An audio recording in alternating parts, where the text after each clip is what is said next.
Firozwala monsoon बारिशों के बायस नाले सैलाबी शक्ल अख्तियार कर गए। जी बिल्कुल, फिरोजवाला में मानसून की बारिशों के बाद फिरोजवाला काला शाह काकू के गिर्द दो नाले लैला और भेड़ बारिशी पानी के बायस ओवर हो चुके हैं, जो किसी भी वक्त सैलाब की सूरत अख्तियार कर सकता है। हुकूमती इंतजामात के बारे में जानते हैं फिरोजवाला से हमारे ब्यूरो चीफ शेखपुरा एजाज अली खोखर से। जी एजाज अली, बताइएगा क्या अपडेट है आपके पास?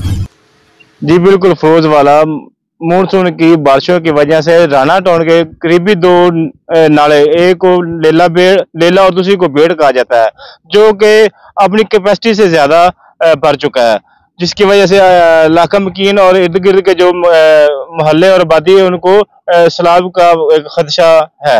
हमारे पास इस वक्त शहरी मौजूद है, उनसे जानते हैं वो क्या कहते हैं इस बारे में। जी बताइएगा।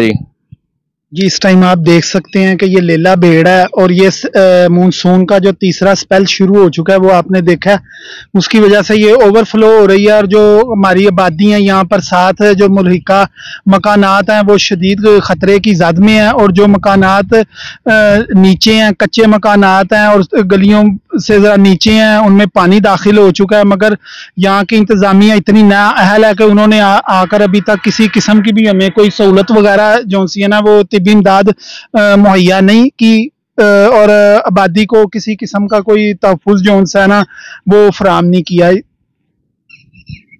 जी तो नाज़रीन, आपने देखा कि शहरी बता रहे हैं कि इंतजामिया ने किसी तरह की कोई तिब्बी इमदाद हमें नहीं दी।